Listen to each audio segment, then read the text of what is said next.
जहां से मैंने ये बात आरंभ की कि ये जीवन संसार को मनाने रिझाने के लिए नहीं मिला है, संसार की मान प्रतिष्ठा अर्जित करने के लिए ये अनमोल अवसर आपके मेरे हाथ नहीं आया है। इसमें केवल हानि है भाई, केवल हानि है। और संतों की बात का विचार तो साधक को अवश्य करना ही चाहिए, और मैं कहता हूं सतत करना चाहिए। सबने कहा, हमारे व्यास जी कहते हैं, गोस्वामी जी ने कहा, लोक मान्यता अनल सम तप कर कानन दाह, और हमारे सेवक जी महाराज तो कह रहे मान मान अपमान सम। देखो सत्य क्या है, इस समग्र अस्तित्व का एक सत्य है, गुण सब तेरे और अवगुण सब मेरे। गुण सब प्रभु के हैं। इसलिए कल मैंने आपको कहा भाई, आज अगर जीवन में कोई गुण है ना, तो ये तो किसी का दिया है, इसका क्या मान करना, इसका क्या अभिमान, ये तो किसी का दिया है, ये जीवन किसी का दिया है। और यदि गुण है तो और विनम्र और कृतज्ञ हो जाना चाहिए, फिर तो सदा धन्यवाद करिए, ये किसी ने दिया है आपको। और इस बात का विचार करते हुए ही भजन के मार्ग पर उन्नति हो सकती है। इस सिद्धांत का विचार करोगे, देखो एक बात गांठ बांध लो, भगवान का भजन करोगे तो सिद्धि आएगी। वो किसी भी रूप में आ सकती है, वो धन हो सकता है, संपत्ति हो सकती है, वो पद प्रतिष्ठा हो सकती है, वो मान सम्मान हो सकता है। यदि आप भगवान के हैं तो माया भी तो भगवान की है, यदि आप और मैं प्रभु के हैं तो माया भी प्रभु की है। और प्रभु तो कह रहे सब मम प्रिय सब मम उपजाए। ठाकुर जी का तो स्वभाव विषम है नहीं, उन्होंने माया को अपना कार्य करने की छूट दी है, जीव को अपना कार्य करने की छूट दी है। माया अपना कार्य करती है, जीव को अपना कार्य करते रहना चाहिए। इसीलिए तो भाई संत सदगुरु बार बार कहते हैं कि कुछ भी करके, श्री ध्रुवदास जी सिद्धांत विचार में बात कहते हैं, रसिकन को संग करे निस्दिन या में प्रमाद ना करे। सत्संग ना छूटे, सत्संग ना छूटे, ये सदविचार, ये सच्चिंतन, ये सच्चर्चा ना छूटे। कभी मन में ऐसी बात ना आए, अरे बहुत सुन ली कथा। गोस्वामी जी तो एक बड़ी मीठी बात कहते हैं, रामचरित जय सुनत अघाही रस विशेष तिन जाना नाहि। रामचरित जे सुनत अघाही, जिसे लगे ना बहुत सुन ली कथा, तो गोस्वामी कह रहे उसने तो कभी भी नहीं सुनी। रस विशेष तिन जाना नाही, एकांत लाभम वचसो नुपुंसाम सुश्लोक मौलेर गुणवाद माहू। इस जीवन का एकमात्र लाभ यही है, हरि हरि बोल प्यारी रसना, हरि हरि बोल प्यारी रसना, हरि बोले बिन नर कहीं बस। संग फिरत है काल भ्रमत नित शीस पर। गाइए, संग फिरत है काल भ्रमत नित शीस पर, ये तन अति छिन भंग धुआं को धौर हर। ये तन अति छिन भंग धुआं को धौर पर, ताते दुर्लभ काल न वृथा गमाइए। ताते दुर्लभ काल न वृथा गवाइए। ब्रजनागर नंदलाल सुनिस दिन गाइए। ब्रजनागर नंदलाल सुनिस दिन गाइए। ब्रजनागर नंदलाल सुनिस दिन गाइए। ब्रजनागर नंदलाल सुनिस दिन गाइए। तो कह रहे पाछो गर्दभ को गयो चढ़े बढ़े ग्रजराज। इस परम श्रेष्ठ भागवत धर्म को छोड़कर किसी अन्य कर्म धर्म, किसी अन्य सिद्धांत मत विचार का आश्रय लेने वाला ऐसा ही है जिसे अवसर तो मिला, अवसर तो मिला हाथी की सवारी करने का, पर पाछो गर्दभ को गयो, तो पड़ा गधे के ही पीछे है। और जहां से आज हम चर्चा में प्रविष्ट हुए कि सबके मूल में क्या है? अज्ञान है, अविद्या। पंच क्लेशों के मूल में भी जो है वो क्या है? अज्ञान है। और कई बार मैं आपसे कहता हूं, अंधेरा कैसे दूर किया जाए? अंधेरे से लड़ झगड़ कर अंधेरा दूर नहीं किया जाता भाई, दीपक जलाकर अंधकार दूर किया जाता है। अज्ञान का अंधकार गुरु के ज्ञान का दीपक जलाकर दूर किया जाता है। सब क्लेशों की निवृत्ति होती है बाप। मेरा इसमें बड़ा सुदृढ़ विश्वास है, जीव के सब क्लेशों की आत्यंतिकी निवृत्ति होती है सत्संग का आश्रय ले लेने से, संत चरणों से लग जाने से। ये सहज पार होता है, सहज।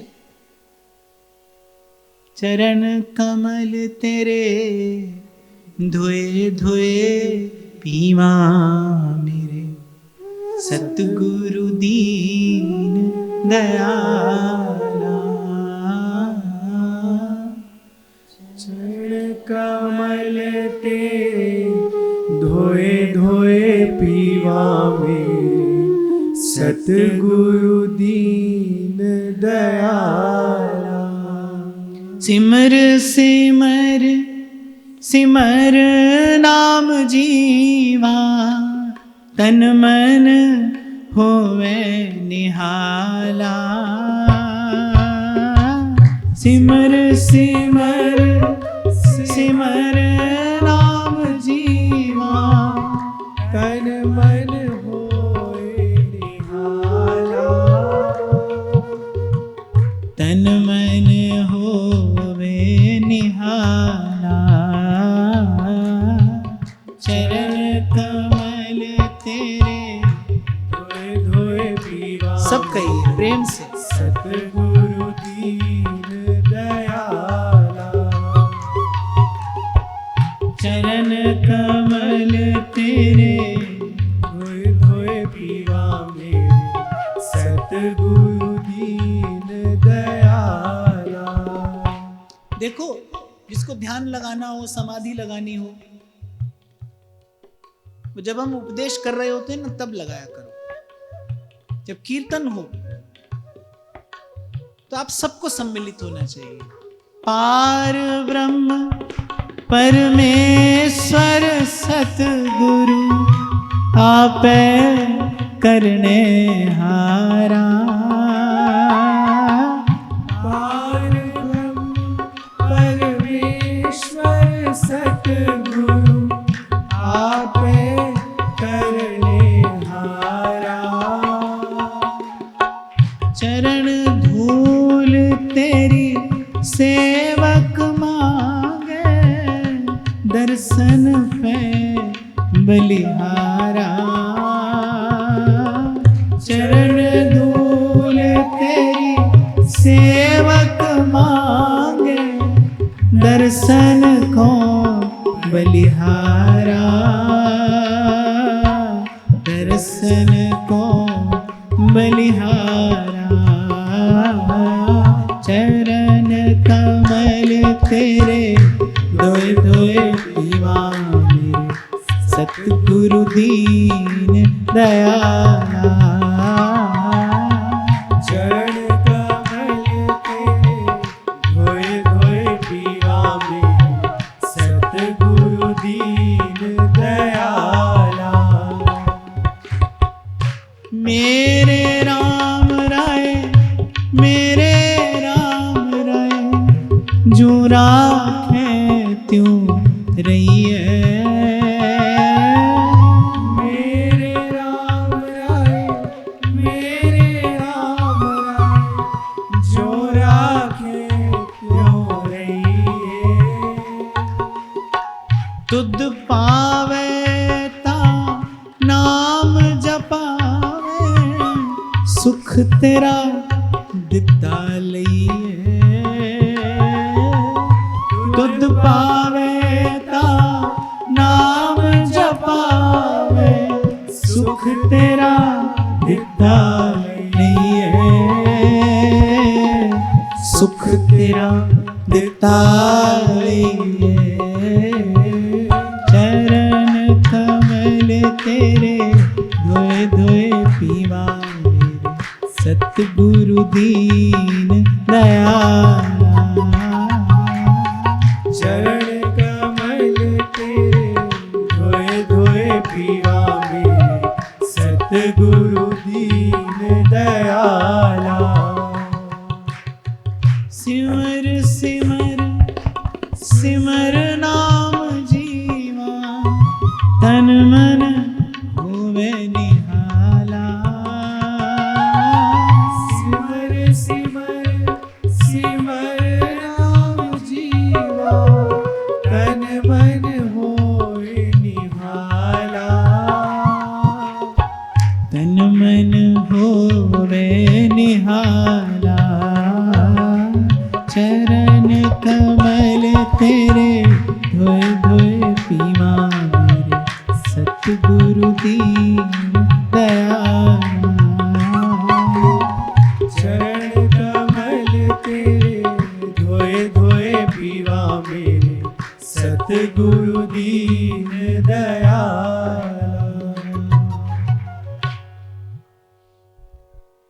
विधि निषेध के बंध हैं और धर्म मृगमान। विधि निषेध के बंध हैं और धर्म मृगमान। के हरि पुनि निर्बंध है भगवत धर्म ही जान। के हरि पुनि निर्बंध है भगवत धर्म ही जान। अच्छा, इस विषय पर तो हमने पूर्व भी कई बार चर्चा की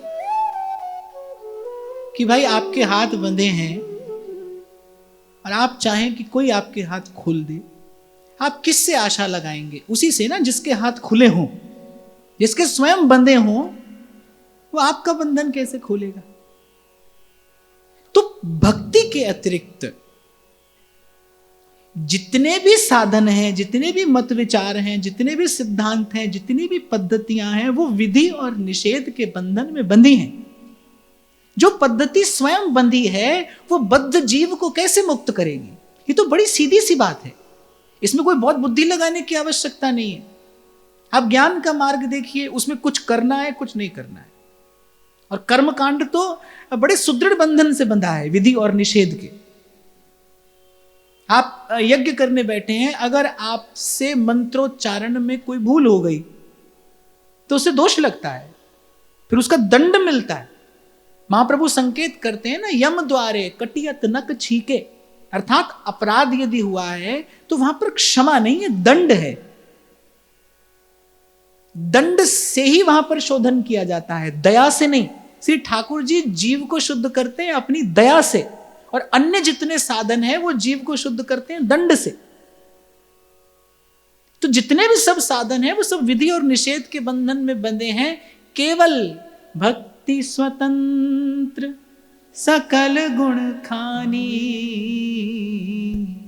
बिनु सतसंग न पावै प्राण। कल जैसे मैंने आपसे कहा था आपको ध्यान लगाना है, तो भाई ऐसी थोड़ी कि कहीं से भी उछल कूद करते आए और क्लास में जाकर बैठ गए, क्या करें, ध्यान लगा रहे हैं। ये सब प्रपंच है, शुद्ध प्रपंच जिसे कहते हैं ना, ये सब शुद्ध प्रपंच है। ध्यान लगाना है तो पहले यम नियम करो, पहले आसन साधो, पहले प्राणायाम करो,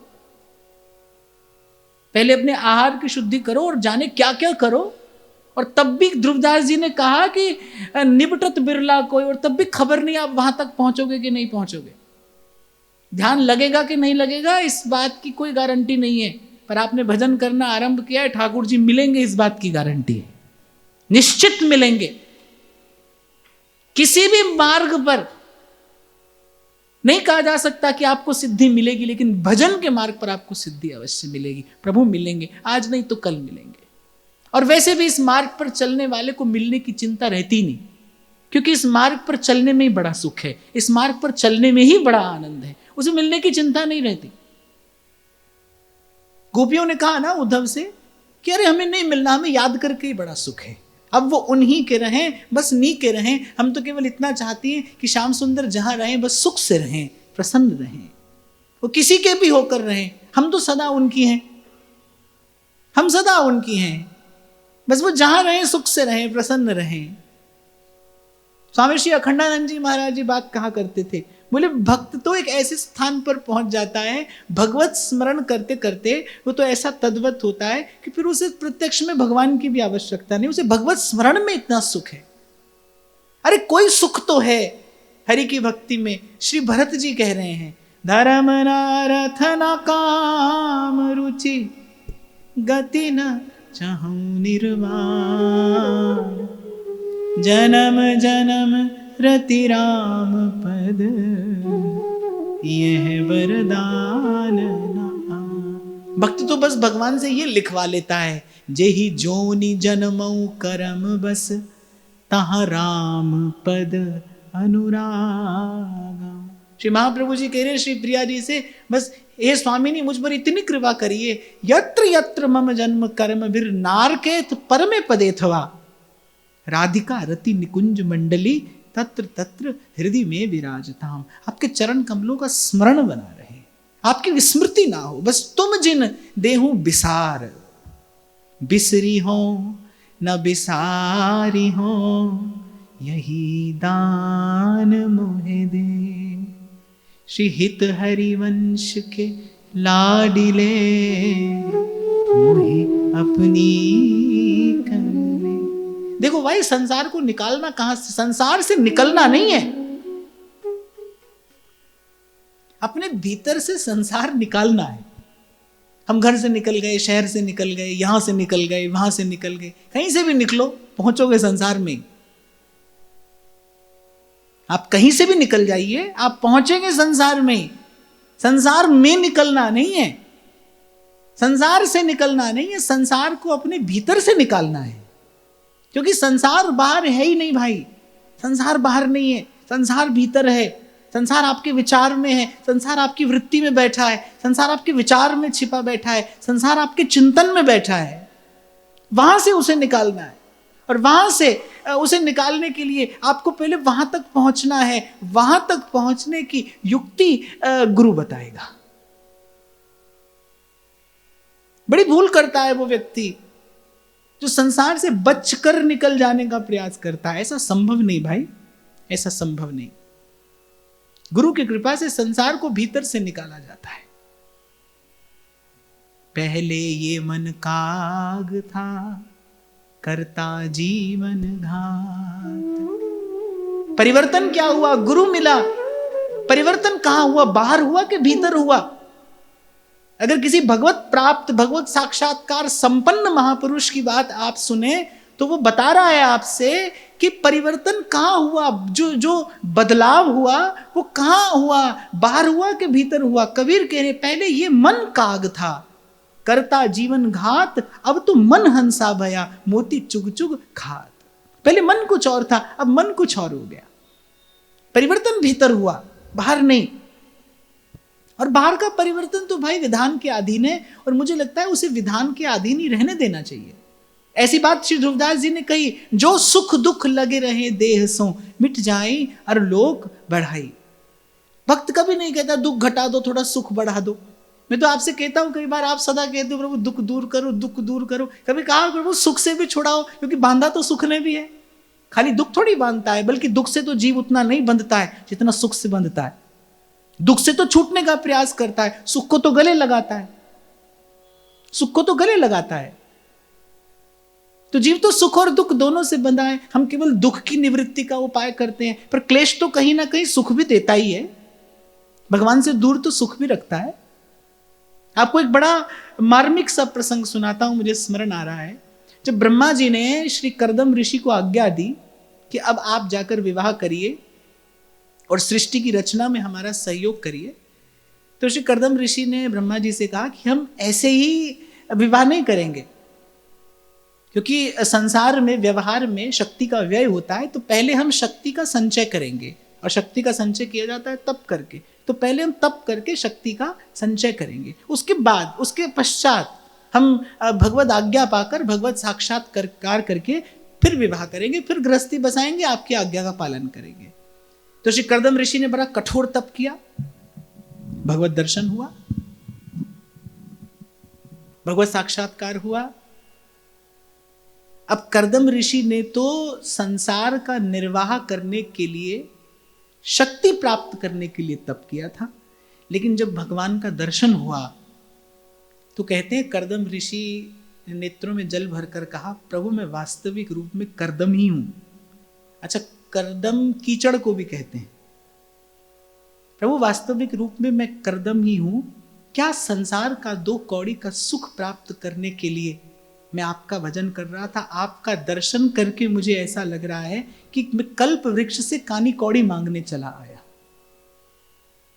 पर भगवान ने कहा कोई बात नहीं, तुम्हारे मन का मनोरथ तो अब हम अवश्य पूर्ण करेंगे, इसीलिए पहले विवाह करो और गृहस्थ का सुख भोग कर तदुपरांत मेरे पास आना। तब कर्दम जी ने विचार किया, इस संसार के सुख की आशा ने हमको प्रभु से दूर कर दिया। प्रभु तो आज ही मिलने वाले थे, मिल ही गए थे। यदि हमने विशुद्ध भाव से प्रभु के लिए प्रभु का भजन किया होता तो आज ही हमें भगवत प्राप्ति हो जाती। पर अब हमारे मन में कुछ इच्छा थी, उर कछु प्रथम वासना रही। और मैं आपको एक बात बड़ी विनम्रता पूर्वक कह रहा हूं कि ऐसा प्रभु का स्वभाव है, भक्त के मन की छोटी से छोटी अभिलाषा वो अधूरी नहीं रहने देते।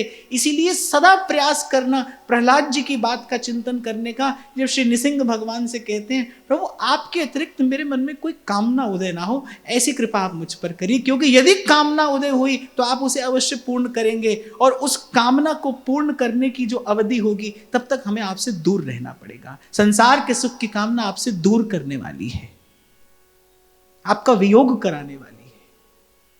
दुख दूर नहीं करता प्रभु से, सुख दूर करता है। हम सदा दुख की निवृत्ति का उपाय करते हैं, ढूंढते हैं पोथी किताब में, शास्त्र पुराण में, और पंडित पुजारी के पास जाकर भाई कैसे दुख मिटे, कैसे दुख मिटे। कभी किसी ने पूछा कैसे सुख समाप्त हो? बोली सखी कहती है, भव सुख तुम पे वारूं। हे स्वामिनी, मेरे प्रारब्ध का जितना दुख है वो तो मैं भोगने के लिए तत्पर हूं, पर जो सुख है वो मैं तुम पर न्यौछावर करती हूं। दुख मेरा और सुख आपका, सुख मैंने आप पर न्यौछावर किया, भव सुख तुम पे वारू। इसीलिए तो आपसे कहा मैंने भाई, संतों के पास, संतों के निकट बने रहने से ही जीवन जीने की कला आती है। जीवन को उपयोगी बनाना है तो बस सत्संग में बने रहिए। तो कहने विधि निषेध के बंध हैं और धर्म मृगमान, भगवत भक्ति के अतिरिक्त और जितने सब विचार मत सिद्धांत हैं वो सब परतंत्र हैं, अर्थात स्वयं बंधन में बंधे हैं। जीव को मुक्त कराने की सामर्थ्य किसी में नहीं है। मैले कुचैले जीव का उद्धार कौन करता है? आप ज्ञान के मार्ग पर चलने के लिए जाइए और वो आपको कहेंगे पहले षट संपत्ति अर्जित करिए, अंतःकरण को शुद्ध करिए, फिर आपको वेदांत श्रवण का अधिकार है। पहले कुछ लेकर आइए फिर आपको कुछ देंगे। और कर्मकांड में तो आपको जाने पहले क्या क्या एकत्रित करना है, फिर देवी देवता आपको थोड़ा सा प्रसाद देते हैं, वो भी अपनी इच्छा से, अपनी स्वतंत्रता से देते हैं। मैले कुचैले जीव का उद्धार अगर कोई करता है तो केवल भगवान की भक्ति करती है, उठा लेती है उसे, वो जहां पड़ा है, जिस अवस्था में है। सूरदास कहते हैं, दीनन दुख हरण देव संतन हितकारी, दीनन दुख हरण देव संतन हितकारी। अजामिल गीध व्याध, अजामिल गीध व्याध, इनमें कहो कौन साध, इनमें कहो कौन साध। पंछी को पद पढ़ात गणिका सीतारी, दीनन दुख हरण देव संतन हितकारी। क्या प्रभु के भक्त और प्रभु की भक्ति की अतुलित सामर्थ्य है। श्री कृष्णदास जी अधिकारी के कान में किसी वारांगना का मधुर स्वर पड़ता है, उस स्वर का अनुगमन करते करते उस स्थान तक पहुंच जाते हैं। देखते हैं बड़ा सुंदर नृत्य कर रही है, बड़ी रूपवान है, और भक्त की दृष्टि सूक्ष्म पर जाती है। संसार का व्यक्ति स्थूल वस्तु देखता है, भक्त स्थूल के पीछे खड़े सूक्ष्म को देखता है। मैं कई बार आपसे कहता हूं ना, चमड़े की आंख से तो चमड़ा ही दिखाई पड़ेगा भाई। कहते हैं कि गीध की बड़ी दूरदृष्टि होती है, लेकिन गीध को रत्न नहीं दिखाई पड़ता, उसको मांस का पिंड ही दिखाई पड़ता है। भक्त की दृष्टि कुछ और है। उन्होंने ना तो देखा कि वारांगना है, ना वो स्थान देखा, ना वो स्थिति देखी। और कहीं कृष्णदास जी अधिकारी की वो भाव दृष्टि पहचान गई कि कोई संस्कारी जीव है, इसका स्वर, इसकी विद्या, इसका नृत्य, इसका रूप साधारण नहीं है। देखो भाई, कर्म की गति बड़ी विचित्र है, कर्म की गति बड़ी विचित्र है। यहां श्री जड़ भरत जी जैसे किसी परम संस्कारी जीव को, साधन निष्ठ जीव को भी कभी कभी कुछ काल के लिए हिरण हो जाना पड़ता है। तो पर कृष्णदास जी अधिकारी जी ने पहचान लिया कि कोई संस्कारी जीव है, ले आए उसे और श्री गोवर्धन नाथ के सन्मुख प्रस्तुत कर दिया और कहा कि तेरा पुण्योदय हो गया है, तूने आज तक जो सीखा है बस आज अपने पास कुछ छिपा कर मत रखना। कहते हैं जब उसका हाथ पकड़कर और उसे प्रभु के सन्मुख किया तो श्री कृष्णदास जी अधिकारी ने कहा, बोले बस हमारे कन्हैया को एक बात अच्छी नहीं लगती, इससे कोई कुछ छुपा कर रखे तो। बोले छुपा कर रखे तो फिर कन्हैया उधम करता है। जिस जिस गोपी ने माखन दुबका कर रखा उसके घर के सब भांड बर्तन कन्हैया फोड़ दे। प्रभु कहते हैं हमारी वस्तु हम इसे छिपा कर रखते हो। ये जो चीर हरण लीला है, ये बड़ी गंभीर लीला है। श्री ठाकुर जी ने कहा कि एक और तो कहती हो कि हम सर्वात्म रूप से आपको समर्पित हैं, ये वस्तुतः विचारणीय है, चिंतनीय है, इसका सूक्ष्म दृष्टि से ही केवल विचार किया जाना चाहिए। ये जीव और ब्रह्म की लीला है, ये जीव और ब्रह्म के मध्य की लीला है। तो कहा कि भाई कुछ छिपा कर मत रखना इनसे। एक संत के मुख से मैंने सुना, बोले आप थाली में सजा कर जाते हो वस्तु, बोले ठाकुर जी की दृष्टि उस पर नहीं जाती, ठाकुर जी की दृष्टि तो उस पर है कि हमसे बचाकर क्या रख के आया है। आप तो बड़ी अकड़ से जाते हो ना, थाल में सजाया सब कुछ, भेंट लाए, वो देखते ही नहीं उसकी, और वो कह रहे हमसे बचाकर क्या रखा है, पीछे तिजोरी में क्या छोड़कर आया है। कहता तो है त्वमेव सर्वम मम देव देव, और यहां पर हमसे ऐसी बात करता है। तो बोले बस इनको एक बात अच्छी नहीं लगती, इनसे कुछ छिपाना नहीं, इनसे कुछ दुराना नहीं। ये जो गोस्वामी जी कहते हैं ना, सन्मुख हुई जीव मुहि जबहि, इसका तात्पर्य यही है, प्रभु के सन्मुख जैसे है वैसे चले जाइए। अपने आप को छिपा कर हैं कुछ और, प्रकट कुछ और कर रहे हैं, जीवन की वास्तविकता कुछ और है, और कुछ और बनकर कुछ और से दिखते हुए प्रभु के सन्मुख जा रहे हैं। ये सन्मुख होना नहीं है। ठाकुर जी कह रहे सन्मुख हो जाए तो जन्म कोटि अग नासई तब ही।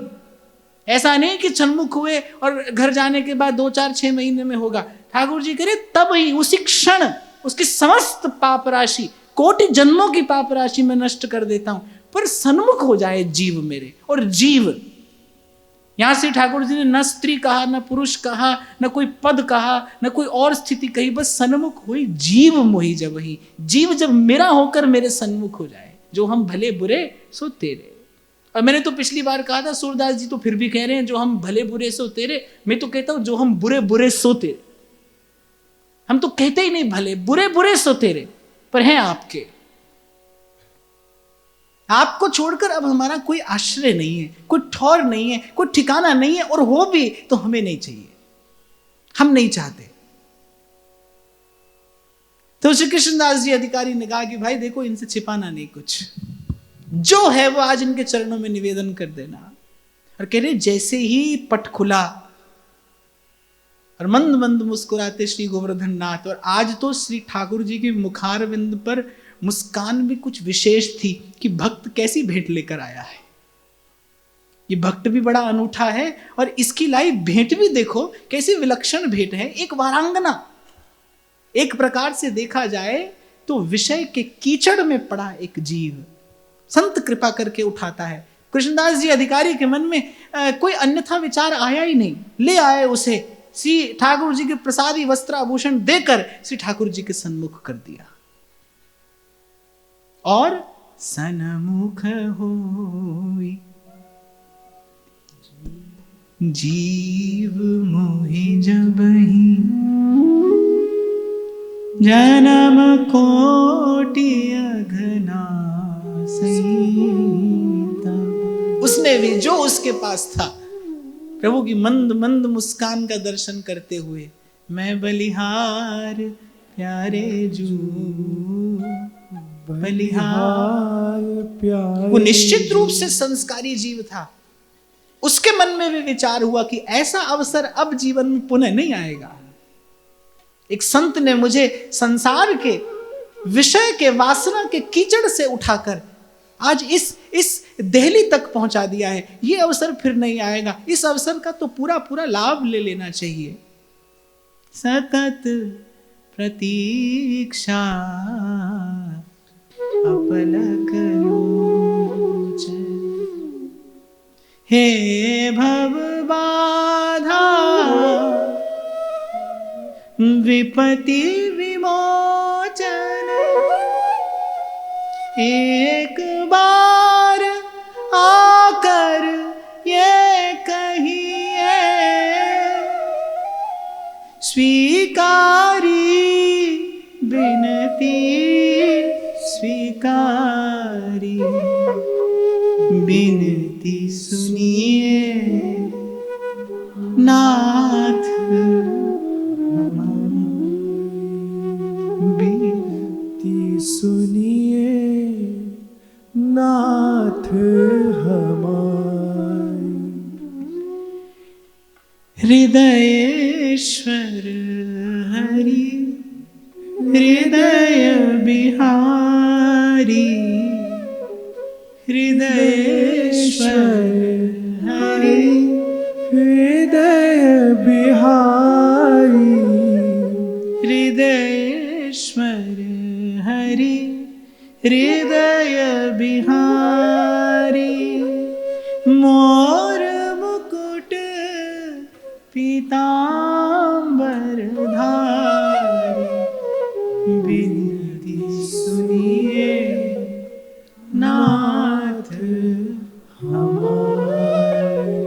आपको मुझे शायद बोध नहीं है। इसी का नाम अविद्या है। जहां से चर्चा में प्रवेश किया वहीं आकर मैं वाणी को विराम दूंगा। इसी का नाम अविद्या है। सतत प्रतीक्षा तो आप और मैं भी अपने आत्म सुख की ही कर रहे हैं। प्रतीक्षा तो आपको और मुझे भी उसी सुख की है। सत्संग की कृपा हो जाए, प्रज्ञा चक्षु खुल जाए, तो बस इतना बोध हो जाए कि इस सुख की अभिलाषा, इस सुख की आशा हम किस ओर देख कर करें। हृदयेश्वर हरि हृदय बिहारी, हृदयेश्वर हरि हृदय बिहारी।